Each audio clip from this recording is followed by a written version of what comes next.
antes do final de 88, a coisa já estava assim bem difícil e o clima está muito ruim. Eles praticamente assim, um entrava no motorhome e o outro saía.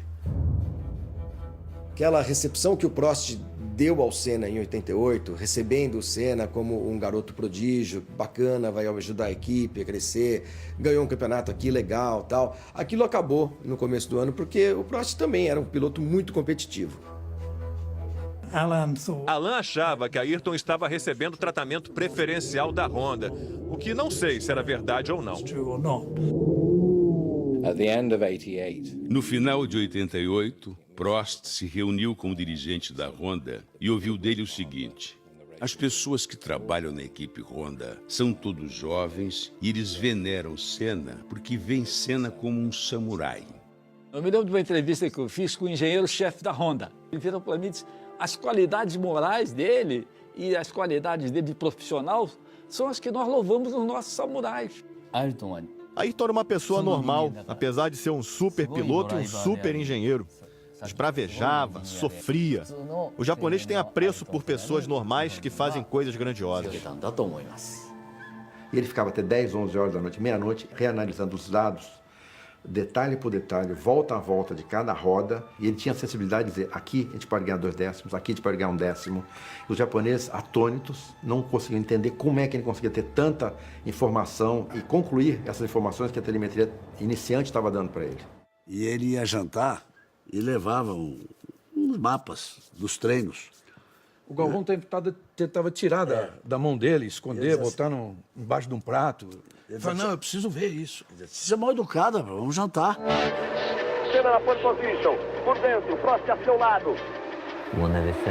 Em 89, nós tínhamos um pacto de não agressão que o Ayrton não respeitou.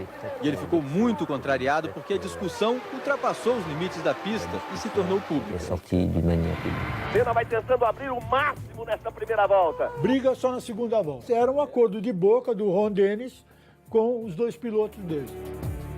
Numa relagada, né, depois do acidente do Berger, o Senna desrespeitou o pacto. Quando o Senna já força para cima de Prost, já faz a ultrapassagem. Eles haviam combinado que não teria uma ultrapassagem na primeira volta, mas ali já não era mais primeira volta. Foi uma das raras vezes em que o desejo que Ayrton tinha de vencer foi maior que o espírito esportivo que ele tinha em abundância. Bandeirada para ele, para Ayrton Senna do Brasil. Brasil! Eram 2 egocêntricos que queriam vencer o campeonato. Senna em suas atitudes carismáticas e simpáticas e Prost com seu jeito francês. Os 2 extremos se pegando e a história que nós conhecemos. Eles não gostavam um do outro.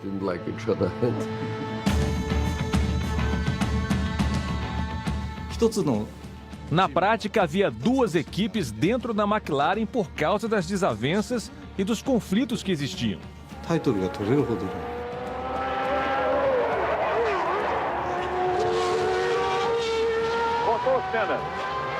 Rodou o Senna, foi para a caixa de brita. É uma pena que 2 ótimos pilotos tenham sido colocados na mesma equipe. Isso cria muitos problemas, muita irritação. Em Montreal, na tomada de tempo, Alain Prost fez a pole. Ayrton voltou para o boxe inconformado. Me pegou pelo colarinho e precisou ser afastado pelo pessoal da equipe. À noite, ele convocou todo mundo e pediu desculpas, dizendo que não queria que aquilo acontecesse de novo. Ayrton Senna. Com problemas, Ayrton Senna. No GP da Itália, Senna liderava com 30 segundos de vantagem. Mas seu motor quebrou e o Prost venceu a corrida. Fui cumprimentar o Prost e ele deu um tapa na minha mão, recusando o meu gesto. Nenhum dos 2 queria aceitar uma posição vantajosa do outro. Daí a nossa ideia de sortear os motores para Senna e Prost. Ele sofria muito porque sabia que era o melhor e queria que isso fosse percebido.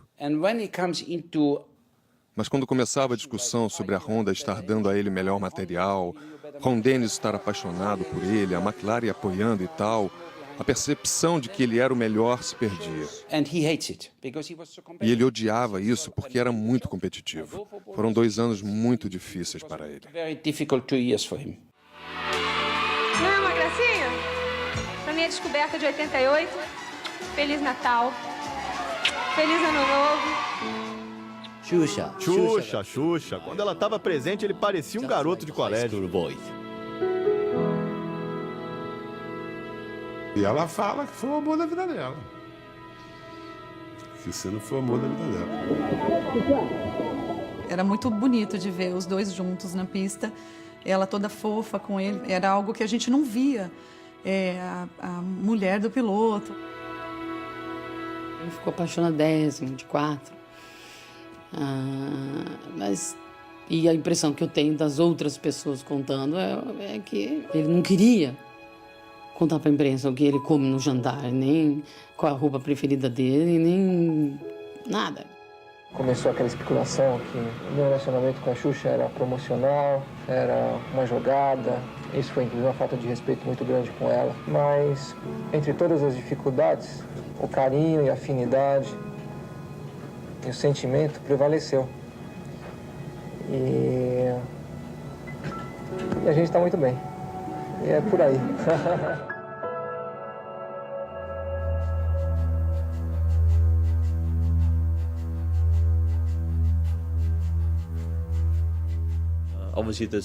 Obviamente, a história de Suzuka foi dramática. Ele sentiu que a política do esporte estava contra ele. A batalha era tão intensa entre os dois que situações como aquela inevitavelmente iam acontecer. Prost só dizia: Nigel, hoje não vou abrir a porta. Eu já fiz isso muitas vezes. I've done it too many times. Prost larga melhor. Prost larga melhor, Senna vem por dentro. Prost vai assumir a ponta. De repente, Alain foi embora. Por cerca de 40 voltas, ele voou. Senna tenta outra vez chegar para encontrar o vácuo, fugiu o Prost. E Ayrton foi chegando.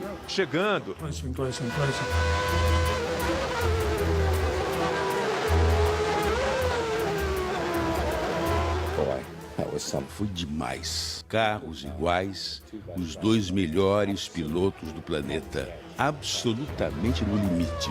Agora é volta a volta, curva a curva, freada a freada. Era um Alain Prost das antigas, assumindo riscos de novo. Era como o Popeye comendo espinafre para ficar mais forte. Eles tinham quase batido algumas vezes, como em Portugal em 88, quando Ayrton espremeu Prost contra o muro. Acho que aquilo foi um basta de Alain, que estava se sentindo desmoralizado e finalmente resolveu se impor. Alan sabia exatamente o que estava fazendo, sabia que, tirando Ayrton da corrida, seria campeão. E pedir para piloto aliviar tanto o que está na frente quanto o que está atrás para fazer a ultrapassagem, piloto do nível do Prost e do Senna, é falar sozinho. Ele chegou na chicane, Senna meteu por dentro, vai bater, vai bater! Assim bate, o favorecido é Prost! Prost já soltou o cinto e saiu do carro campeão. E o Ayrton, desesperado, ficou acenando para os fiscais de pista empurrarem o carro dele. Vai tentar voltar Ayrton Senna, ele tem que ser empurrado, ele pede para ser empurrado. Prost desceu do carro, vai tentar voltar Ayrton Senna. O carro tem que pegar e tem que virar para voltar pela chicane. Passa Senna, volta. Volta Ayrton Senna depois da batida com o Prost. Ele vai chegando. Eu era o único da equipe conectado no rádio que falava japonês e a ordem da direção da prova era clara: não deixe ele voltar, não deixe ele voltar. Empurrei o comissário de pista e disse: não posso fazer isso. E deixei o Ayrton sair. Vai voltar bem atrás de Nannini. Eu nunca me arrependi do que eu fiz naquele dia. Senna forçou, travou Nannini, lá vai Senna na ultrapassagem. Bandeiras brasileiras agitadas, o público de pé. Ayrton Senna, bandeiras matriculadas. Brasil! Ele foi roubado descaradamente pelo Balestre, né? A área de escape é para ser usada quando você está numa situação de emergência. Aquela foi uma situação de emergência. Ele fez a coisa certa, mas o cara gafou ele. O Ayrton disse que ele era ladrão, aí ele baniu o Ayrton do campeonato do ano seguinte. O Balestre, muito magnanimamente, se ofereceu para o Ayrton a chance dele se redimir desde que ele fizesse um pedido formal de perdão. E o Ayrton não atendeu esse pedido. Aí ele falou para mim, e onde é que fica a minha dignidade? Aí eu falei para ele, onde ficou a dignidade de Jesus quando pregaram ele numa cruz, cuspiram nele, fizeram gato e sapato dele? Aí ele falou, mas eu não sou Cristo, pô. Ele voltou ao Brasil desgastado, ele era uma outra pessoa. Eu tive a impressão de que naquele momento ele queria abandonar a carreira. Quando o seu Milton me ligou em dezembro de 89, para perguntar se eu queria trabalhar, conversar, enfim, ele me explicou, o Ayrton ainda não sabe, na verdade, se vai correr no ano seguinte. Ele era realmente bem diferente de todos os outros. Ele era um piloto que tinha opinião e dava a opinião dele, para começar, né? Ele sempre dava manchete. Só que aí ele descobriu que a opinião pública mundial ficou contra ele, o Balestre. E também os patrocinadores. Um campeonato mundial sem a presença da grande estrela seria um campeonato manco. A McLaren distribuiu então um comunicado no qual Ayrton supostamente pedia desculpas por coisas que disse sobre o Balestre. E quando saiu, todos nós rimos. O que é isso? Isso não tem nada a ver com Ayrton. Eu não espero nada do Prost, porque eu já trabalhei com ele durante 2 anos e já aprendi muito sobre ele, sobre a personalidade dele e o caráter dele. No começo do campeonato de 1990, ele parecia querer mostrar que estava começando tudo de novo para ele. E o Prost já não estava mais com ele, né? O Prost tinha ido embora para a Ferrari e veio um companheiro que era amigo há muito tempo, que é o Gerhard Berger. Eu pensei comigo, ninguém é tão difícil de ser batido. Eu posso ser mais rápido, posso andar na frente dele. Ayrton seria mais um. E você confere aí o primeiro grid de largada deste ano. A primeira pole position de Gerhard Berger logo na sua estreia. Ele era o rei da chuva e a gente estava em Phoenix. E o primeiro dia era de chuva e eu fui o mais rápido, claro. Segundo dia, pista seca, e eu estava na frente de novo. Claro. Pinta verde, já busca posicionamento Berger, Senna força pelo meio. Berger vem na ponta, Senna vem forçando, vem buscando posicionamento. No dia da corrida eu estava na frente. Eu bati porque o carro, como você sabe, tinha sido construído para o Prost. Só que naquela corrida pintou um tal de Jean Alesi com um carro da Tyrrell que parecia um fenômeno. Outra vez, agora é com ele, agora é na dele, é do jeito que ele gosta. Vai tentar voltar Alesi. Vai voltando Alesi, dá um troco Jean Alesi em cima do Senna. Lá vai Senna. Aproveitou a carona, foi aí que o Alesi deu o troco. Agora o Senna deixa o carro, mesmo perdendo velocidade, deixa o carro na frente do Alesi. O Alesi vai voltando, tá complicada a coisa. A próxima é a direita do Senna. Que pega fantástico. Eu estava, de certa maneira, calmo demais para o meu normal. E, de certa maneira, eu tive até que me apertar um pouco. Para mim, para as minhas características, estava devagar demais. Dar aquela sacudida nele logo no primeiro treino não foi uma coisa boa para mim. E eu nunca mais venci ele de novo. Ele já acena, já aponta, vai receber a bandeirada. Vamos ter música na primeira corrida agora. 1, 2, 3, vamos! Ayrton Senna do Brasil!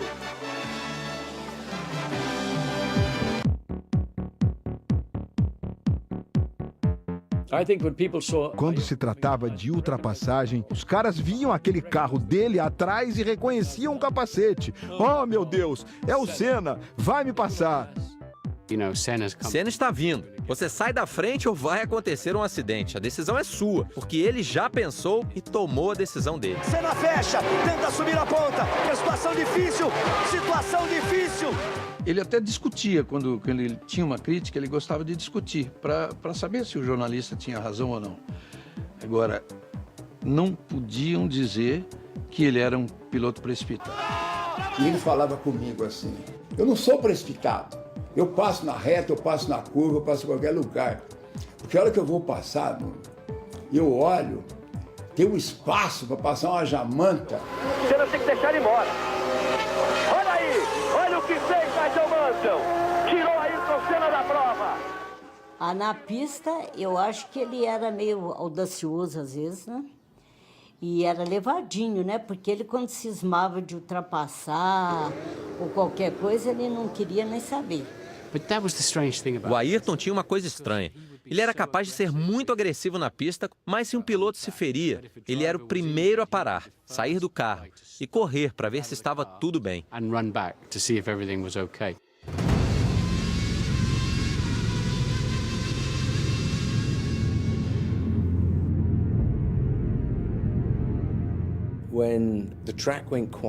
Quando o autódromo fica quieto, muito quieto, você sabe que algo muito grave aconteceu. Foi bem atrás dos boxes. Eu corri para lá para saber se podia fazer algo e quando cheguei lá tive certeza de que Martin estava morto. Ele não respirava e seu rosto estava azulado. O professor Sid Watkins chegou e aí vi algo extraordinário. Começou a bater no peito dele e arrancou o capacete dele para poder ressuscitá-lo. Eu cheguei no centro médico e o Ayrton estava lá. Ele se preocupava com os outros pilotos. Ele pulou o muro, foi lá, foi chamado a atenção, ele não podia entrar naquela sala de médico, mas ele quis saber o que aconteceu. Ele pediu para eu não correr. Disse que o carro não era seguro porque 2 semanas antes, em Monza, eu tinha tido o mesmo problema. Fiquei de cabeça para baixo e tive de correr com o carro reserva. Ele pediu para eu não correr. Quando você vê situações como essas, você pensa realmente até quando você vai resistir a tudo isso? Se você vai passar por tudo isso e sair ileso, sair bem, não só fisicamente, mas psicologicamente. Será que, de repente, depois de tanto sucesso, não está na hora de dar um tempo? Um grande exemplo dessa dualidade do Ayrton Senna foi quando morreu o irmão do Derek Warwick, o Paul Warwick, morreu numa corrida de Fórmula 3000. Recebemos uma carta muito amável de Ayrton, dizendo que ele era um grande piloto e que sentia muito por mim.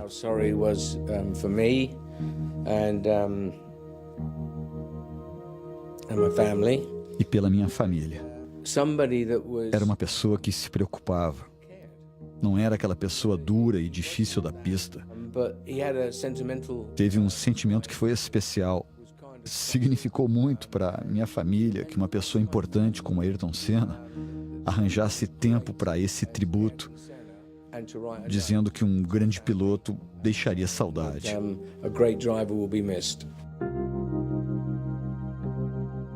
A única coisa que eu passei com ele em relação ao Piquet foi quando o Nelson teve um acidente nos Estados Unidos. Alguém, acho que um jornalista até, estava passando um pôster para todos os pilotos assinarem, com uma mensagem qualquer, e vieram pedir para eu fazer. Claro que eu pensei, ai meu Deus do céu, como é que eu vou pedir para esse homem assinar isso? Em algum momento, que eu achei que era o momento correto, eu fui lá e falei, expliquei, tem isso, tá todo mundo assinando. Eu falei, tá ótimo, me dá a caneta. A gente abriu o pôster, ele leu todos, demorou, ele estava emocionado. Estava com os olhos cheios de lágrimas, porque era um companheiro, né, de profissão que provavelmente nunca mais ia correr, acho, não sei, mas ele ficou emocionado. O texto era bem simples, mas eu vi o quanto ele pensou para escrever aquilo. Tanto o risco que eu corro de acontecer uma coisa dessa, ele corre na Fórmula 1, então eu acho que nós estamos um apoiando o outro em tudo que se possa acontecer. No final da temporada de 90, mais uma vez o autódromo de Suzuka marcando a vida do Ayrton. E sempre ele de um lado e do outro lado a turma do Balestre.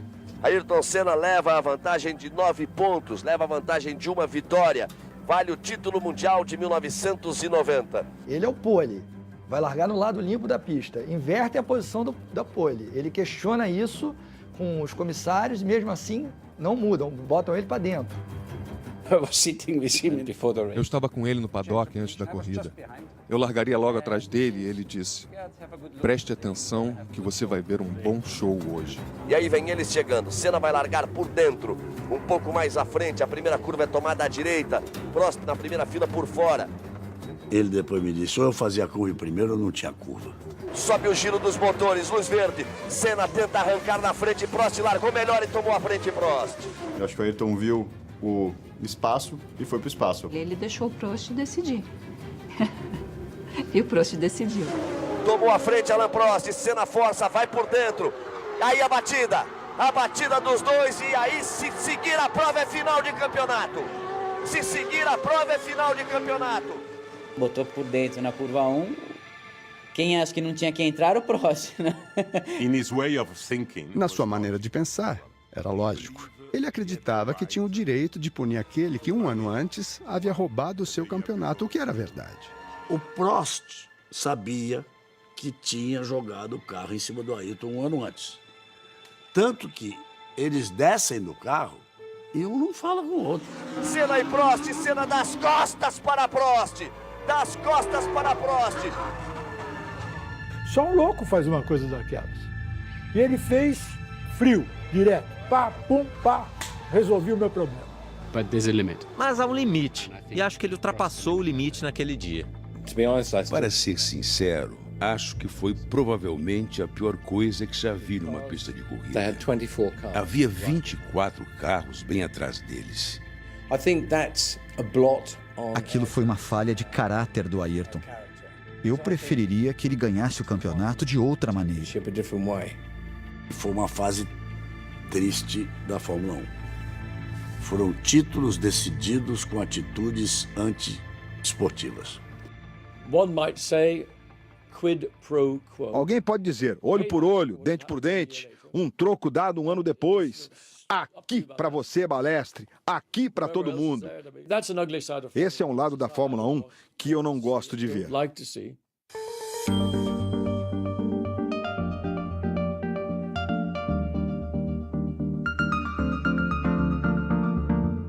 O Brasil era onde o Ayrton dizia que ele recarregava as baterias dele. E essa conexão abastecia ele de energia para o resto do ano, onde ele teria que estar lá, nesse mundo onde as coisas nem sempre eram tão bonitas.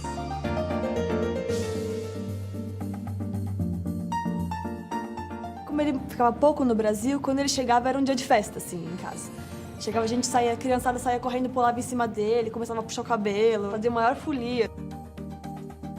A gente passava bastante tempo junto no verão, quando ele estava depois da temporada, e era sempre muito legal, porque ele trazia sempre um ânimo para casa, trazia sempre muita energia boa, e a gente curtia muito como criança, né?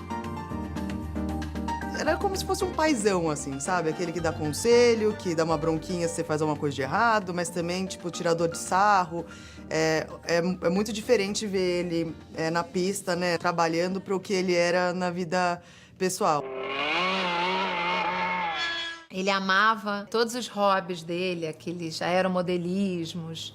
Na fazenda ele tinha milhões, né? Cada um tinha um apelido mais engraçado do que o outro. Ele adorava ir para Angra relaxar, andar de jet ski.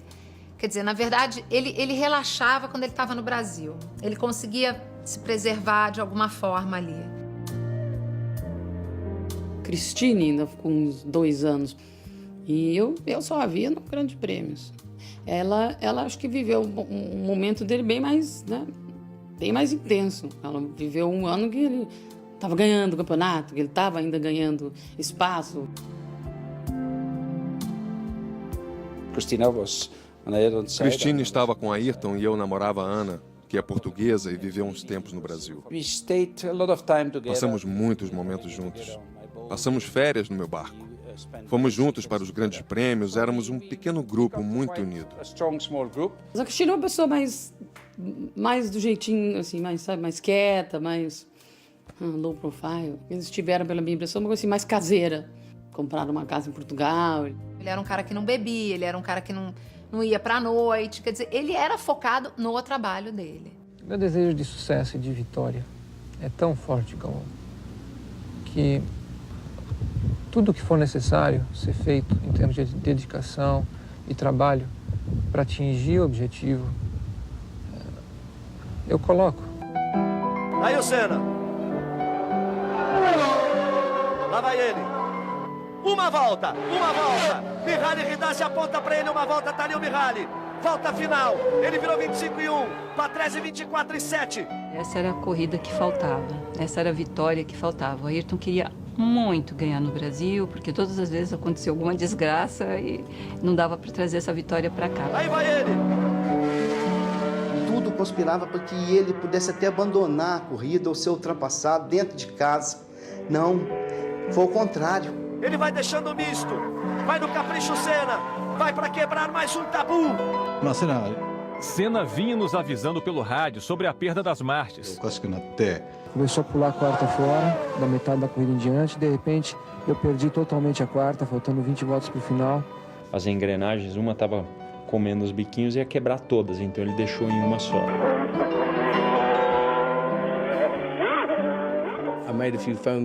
Fiz umas ligações depois da corrida para saber se era verdade, porque achei que as pessoas estavam exagerando. Aquilo foi extraordinário. Aí eu pensei comigo, falei, pô, eu lutei tantos anos para chegar a isso, e hoje lutei tanto, vai ter que dar. Vai pra vitória! Mihaly Ridassi! Ayrton! Senna do Brasil! De ponta a ponta ele vence em Interlagos! Aquele grito, ele comemorando, aquilo até hoje, só de falar eu me arrepio. Antes mesmo de cruzar a linha de chegada, eu já comecei a berrar ali dentro do carro, do capacete, e fui assim. Eu pouco falei, na verdade, eu apenas fiquei gritando ali de felicidade e emoção. Eu acho que foi uma emoção tão grande, né? Não só pra mim, mas para todos os brasileiros e para ele, né? Tipo, você vê que ele comemora mais a vitória do Brasil do que ele comemora o campeonato dele. Vem cá, pai! Vem cá!